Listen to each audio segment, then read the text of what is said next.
Shalom, selamat pagi, sahabat Yesus yang diberkati oleh Tuhan Yesus Kristus. Pagi hari ini kita akan mendengarkan sabda firman Tuhan. Dan kiranya sabda firman Tuhan itu menjadi kekuatan di dalam jiwa kita.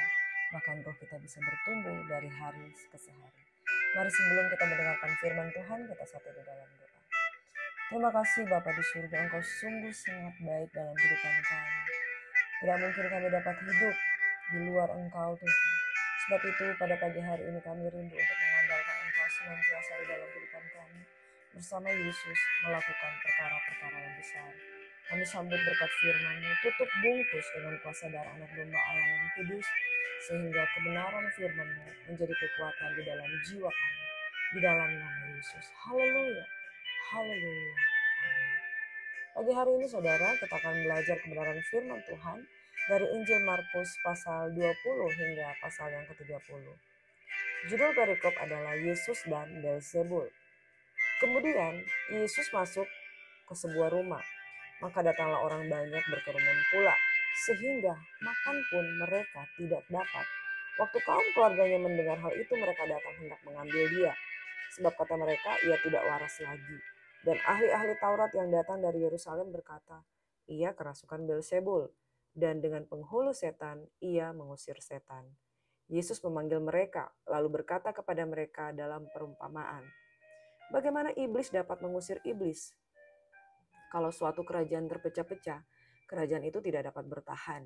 Dan jika suatu rumah tangga terpecah-pecah, rumah tangga itu tidak dapat bertahan.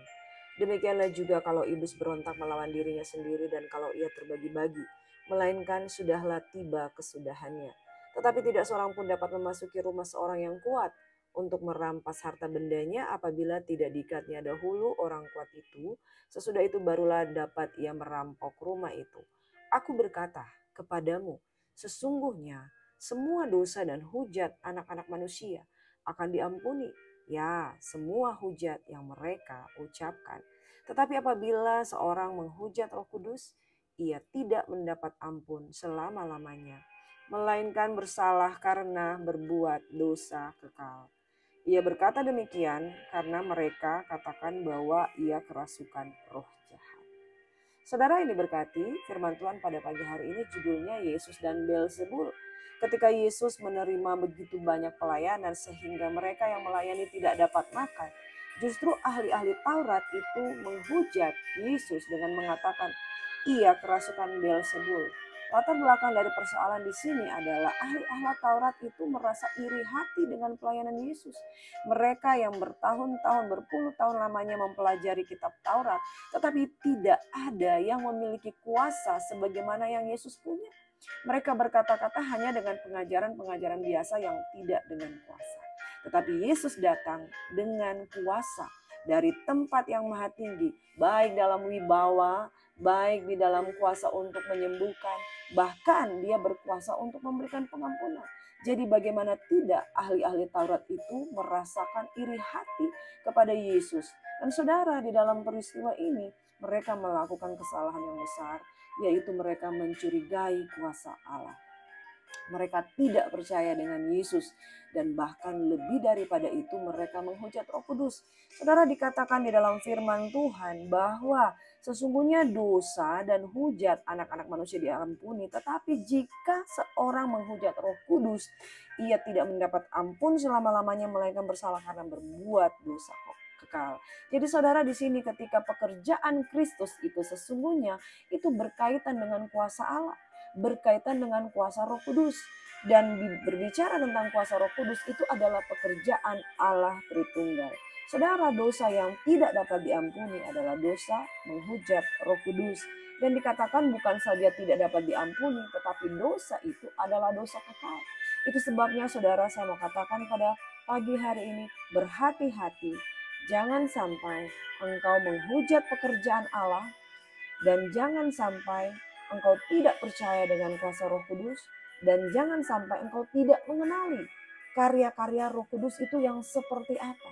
Nah, saudara, ada banyak orang menolak pekerjaan Roh Kudus, dan karena mereka mencurigai kebenaran, akhirnya mereka masuk di dalam kejahatan, dosa kekal, yaitu menghujat Roh Kudus.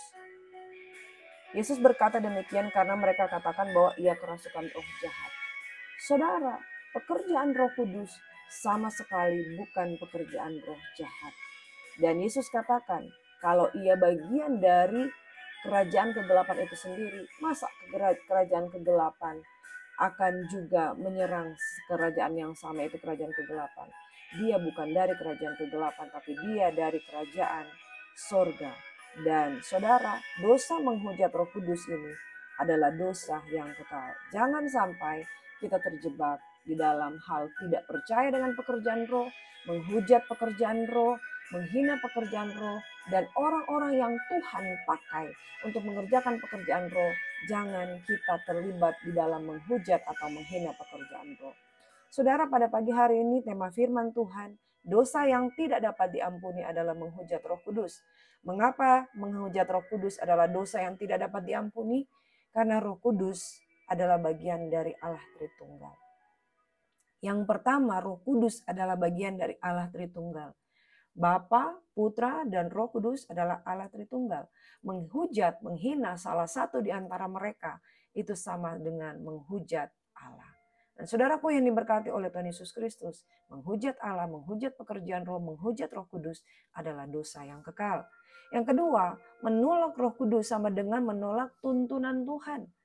Saudara, kita tahu bahwa barang siapa mengalami kelahiran baru, saudara, di dalam dirinya dia akan menerima kuasa, yaitu Roh Kudus. Roh Kudus itulah firman Tuhan katakan akan menjadi penolong di dalam kehidupan kita. Ketika Roh Kudus itu menjadi penolong di dalam kehidupan kita, barang siapa menolak pekerjaan roh, menolak suara Roh Kudus, menolak tuntunan Roh Kudus, maka pasti akan hamartia. Hamartia itu artinya dosa. Karena fungsi dari Roh Kudus adalah menolong orang percaya yang sudah keluar dari terang itu, ya, masuk ke dalam terang yang ajaib, saudara. Yang ada di dalam gelap masuk ke dalam terang Tuhan yang ajaib, tapi mau keluar lagi dari terang, masuk di dalam kegelapan karena tidak mau menerima tuntunan, maka kita pasti akan meleset. Saudara, ketika kita jatuh di dalam dosa, Tuhan menginginkan kita untuk kembali.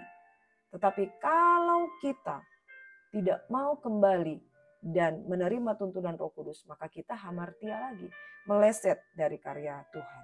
Yang ketiga, menolak Roh Kudus, menghujat Roh Kudus, maka kita sama seperti orang-orang yang tidak mengandalkan Tuhan. Di dalam Yeremia 17, ya, firman Tuhan katakan ayat 5 hingga ayat yang ke-8 bahwa terkutuklah orang yang mengandalkan kekuatan manusia. Ia akan seperti semak bulus di padang belantara, ia tidak akan mengalami datangnya keadaan baik, tetapi diberkatilah orang yang mengandalkan Tuhan. Menerima karya Roh Kudus sama dengan kita mengundang Roh Kudus itu bekerja, berkarya dalam kehidupan kita. Yang ketiga, orang yang tidak percaya dengan Roh Kudus sama dengan menghujat Roh Kudus, sama dengan tidak mau mengandalkan kekuatan sendiri. Pada pagi hari ini saudara, kita belajar dosa yang tidak dapat diampuni adalah menghujat Roh Kudus. Mengapa menghujat Roh Kudus itu merupakan sesuatu dosa yang kekal? Karena yang pertama, Roh Kudus adalah bagian dari Allah Tritunggal. Dia satu dengan Bapa. Yang kedua, menolak Roh Kudus sama dengan menolak tuntunan Tuhan. Artinya hamartia, meleset dari kehendak Tuhan. Yang ketiga, dosa menghujat Roh Kudus membuat kita hidup di dalam kutuk. Karena itu sama saja dengan kita tidak mau mengandalkan kuasa Tuhan, tapi kita selalu mau mengandalkan kekuatan kita sendiri. Mari kita bertobat saudara, mari kita buka hati, mengundang pekerjaan roh terjadi di dalam kehidupan kita, sehingga kita menjadi orang-orang yang bukan hamartia, tetapi orang-orang yang mengalami ginosko, mengalami pengenalan akan Tuhan itu sendiri. Tuhan Yesus memberkati. Bapa di surga, kami berdoa, kami menjadi orang-orang yang mengalami Engkau, ginosko, mengalami pekerjaan roh, mengalami kuasa Roh Kudus dalam kehidupan kami. Dijauhkan kami dari hamartia, meleset dari kehendak Tuhan. Dijauhkan kami dari dosa, apalagi dosa kekal, yaitu menghujat Roh Kudus. Berkati yang sakit disembuhkan, yang susah dihuburkan, yang berbeban berat diberikan kelegaan. Kami mengundang shalom damai sejahtera Tuhan memberkati kehidupan kami pagi hari ini. Di dalam nama Yesus kami berdoa mengucap syukur. Haleluya. Amin. Selamat beraktivitas saudaraku. Tuhan Yesus memberkati. And shalom. God bless you. Amin.